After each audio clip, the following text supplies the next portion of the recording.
I'm going to tell this the way I tell it to myself every morning when I wake up before the sun.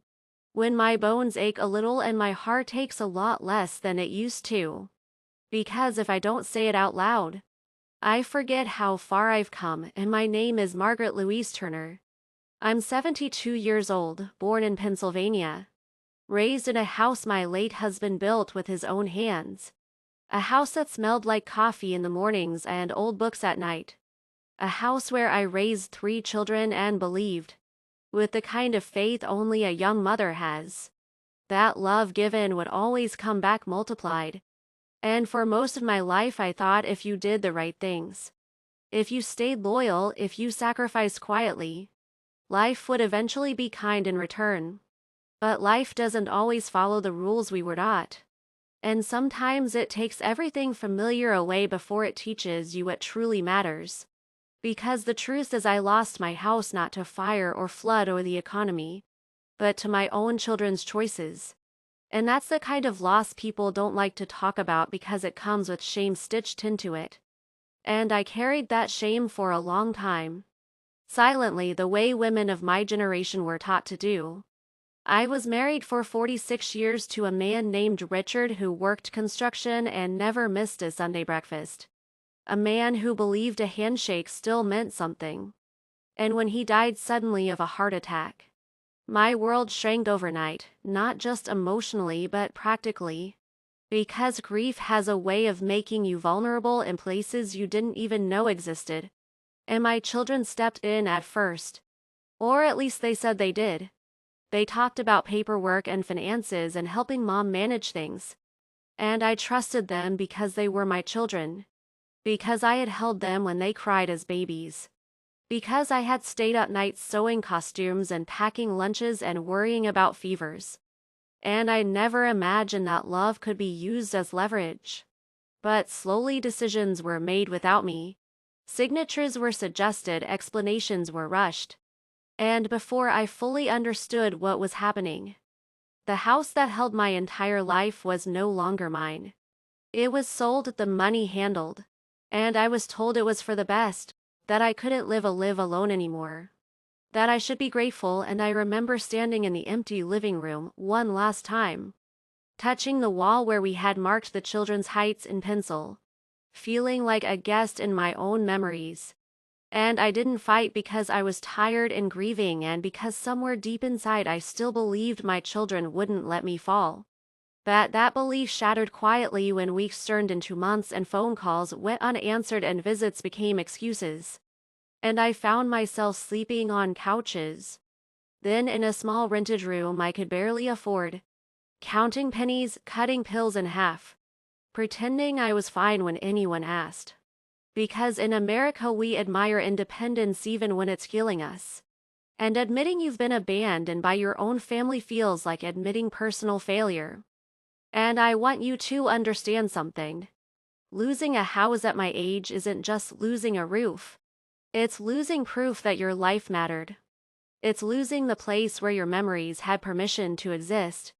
And some nights I would sit on the edge of the bed holding an old photograph and wonder how love could turn so transactional. How children you raised could forget the cost of your sacrifices so easily. And I was angry, yes, but more than that I was confused. Because no one tells you how to grieve people who are still alive. And then one winter evening when the cold felt sharper than usual and my landlord told me the rent was going up again, I realized I was running out of options.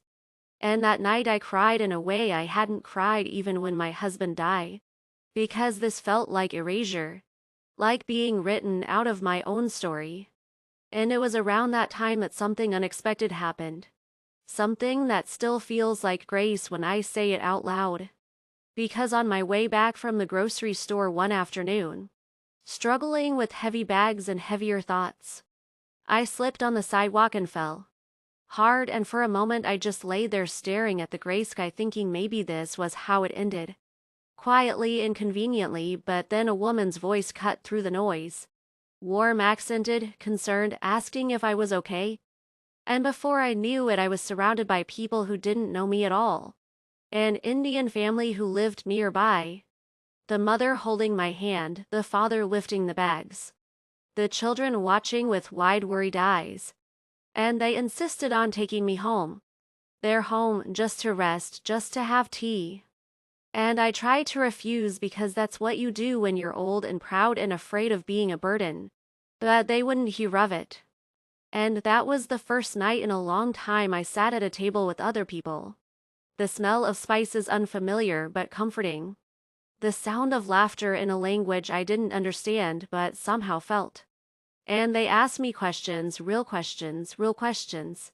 Not polite ones, and when I told them, haltingly, pieces of my story, I expected pity or discomfort. But instead I saw something else.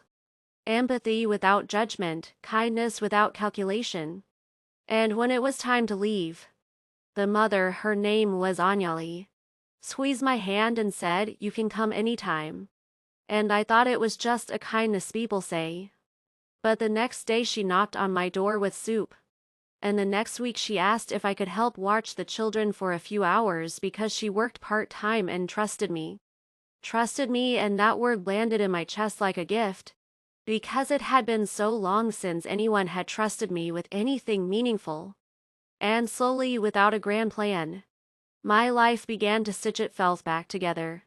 They offered me a small room in their house when my rent became impossible. Not as charity but as family. And I resisted at first because pride is a stubborn thing. But Anjali looked at me and said, "In our culture, elders are blessings, not burdens," and I broke down right there in their kitchen. Because no one had spoken to me like that in years. And I moved in with 2 suitcases and a lifetime of hurt. And I started taking care of their children after school. Helping with homework, reading stories, braiding hair, packing lunches. And something inside me woke up. Something maternal and useful and alive. And the children called me Grandma Margaret without being told to. And every time they did, it felt like a small healing. A correction to the story I had been telling myself about being unwanted. And I learned their routines, their favorite snacks, the songs they liked. And in return they taught me words in their language.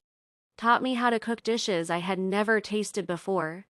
Taught me that family isn't always about blood, but about presence.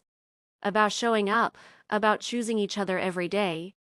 And sometimes late at night I would lie awake thinking about my own children, wondering if they ever thought of me, if they knew I was okay and the pain didn't disappear. It found a place to rest, because it was no longer the only thing in my life. And one evening, months later, Anjali's youngest climbed into my lap during a storm, trembling the way my daughter once did, and I held her and hummed an old lullaby. And in that moment I realized something profound. That love doesn't expire, that the care I still had to give mattered just as much now as it ever did, and that being needed again had given me back my dignity.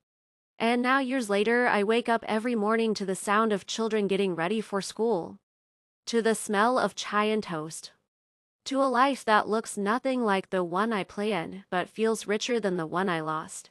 I have a job of sorts, yes, but more than that, I have purpose. I have a place at the table, I have people who notice if I'm quiet, who ask how I slept, who celebrate my birthday with candles and laughter. And sometimes people ask me if I'm angry at my children.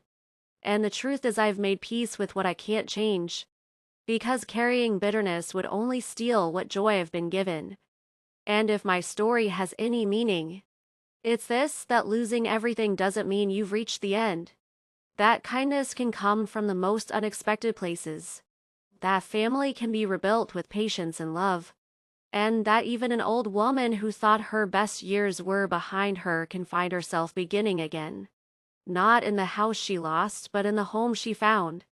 And when the children run into my arms at the end of the day, laughing, calling my name, I know, with a certainty that no document or deed could ever give me, that I belong.